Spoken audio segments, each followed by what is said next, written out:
Welcome to the module. This module is to be about,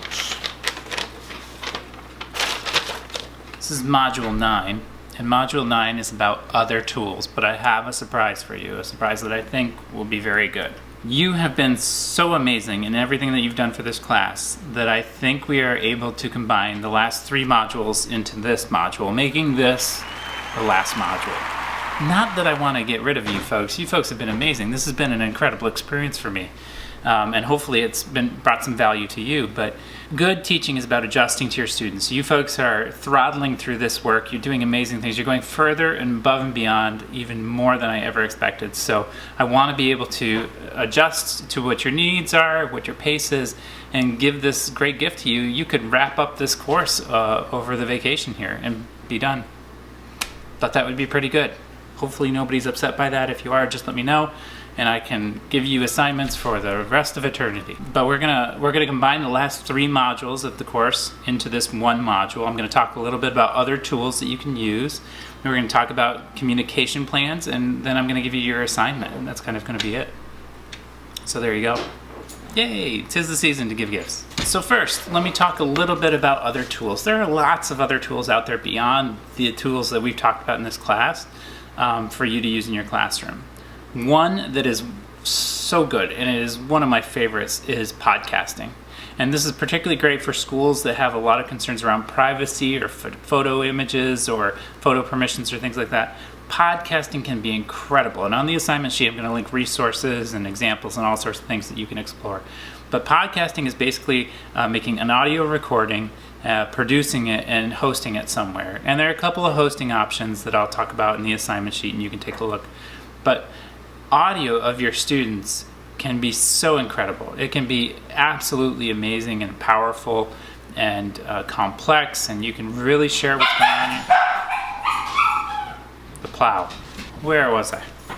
So podcasting can be incredible. It can be a very clear way to share what's going on in your world. It's easy to do, easy to process, doesn't take up a lot of memory. I think it's a good thing to do. I think it's a great tool to use, and there are lots of tools that you can use. They're available on Chromebooks, that work on Macs or iPads. GarageBand on iPad is an excellent tool. You can process the whole thing right on your iPad or your iPhone. Recorders, you can go everywhere from a field recorder, which this is about $50, it's not a big deal, all the way to using the Memo app on your phone, which surprisingly gives very good audio. I've actually used it quite a bit myself. There are social media tools that harness the power of podcasting, though. There's a new tool called Anchor. It is called the Twitter for the ear. And basically what it allows you to do is produce a radio show daily from your Anchor account. It has transitions and tools, and you can embed it on your website and all of those things. It's very cool. I've messed around with it a little bit. I highly recommend it. I think it's cool. If you are into audio and podcasts and radio type things, this would be the tool for you. And it's a social media tool, so bonus points. Video. We talked a little bit about video with the different social media accounts and the different things that you can use in terms of video, but YouTube is also considered a social media. Think about how many times you go to YouTube to learn how to do something, or to connect with people, or you follow vloggers, or whatever there are.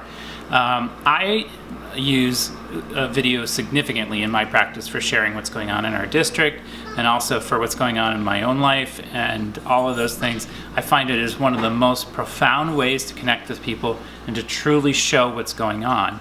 It requires a little bit of getting used to, and it does require editing skills. At some point you have to be able to upload this.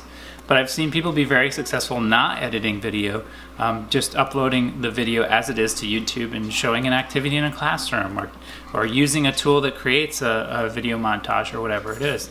There are lots of ways to do it, but video can be very powerful. And I think it's one of the most honest ways to show what's going on in our schools and in our classrooms. There's also the concept of the flipped classroom. This is a movement in education where people video the lesson from a class or a particular topic, and students watch that at home. The other benefit of this is that parents can watch that and see what instruction looks like in your classroom. And then when the kids come into the classroom, they have all that time to work on the work. to work together, to work collaboratively. But the benefits in terms of communication with a flipped classroom, it's incredible to as a parent to see what's going on in math instruction and social studies instruction, and be able to understand the learning that's expected from your kids. My dog got a new toy. That's what that honking is. Sorry. Flipped instruction can be very, very, very, very powerful. Very cool use of video. There are also tools and apps that are full video producing studios. TouchCast is this amazing app that's only available on iPads and iPhones, I believe, but I'm mostly iPads. People use iPad with it. You can edit the background, make it look like a newscast. You can use green screens. You can do all these super cool things all right there in the app. So there are a lot of video tools out there available to people beyond just a camera and editing it on your own software. I'm happy to answer any questions about video if people want to get into it. We still have some folks that didn't take advantage of the one-on-one times. If you want to do that, that's an endless coupon. You can use it whenever. Just let me know and we'll sort out that one-on-one time to be able to talk about your practice. So that's it for other tools. Audio and video are the two other ones that I would launch out there. I'm going to include on the assignment sheet a link to some resources of other things that you can check out. There are thousands of them.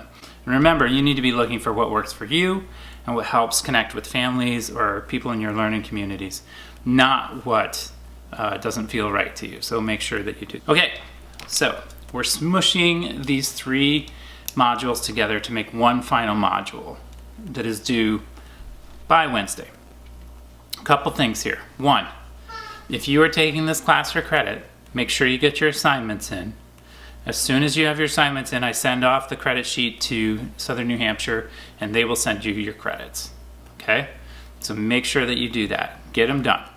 And remember, the assignments can be self-designed. They don't have to be exactly what's prescribed on the sheet. Those are just recommendations. You can make it a hybrid model of what works for you.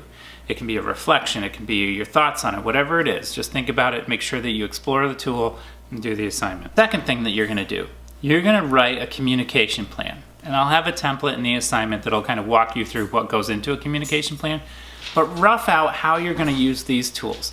This is not a commitment. Remember, I always said that if you set a goal of, I'm going to post 3 times a day and I'm going to make sure to do this and I'm going to make sure to do that, you're guaranteed to fail. Allow yourself the organic process of sharing what's going on in your classroom without it being practiced or rehearsed, just being real.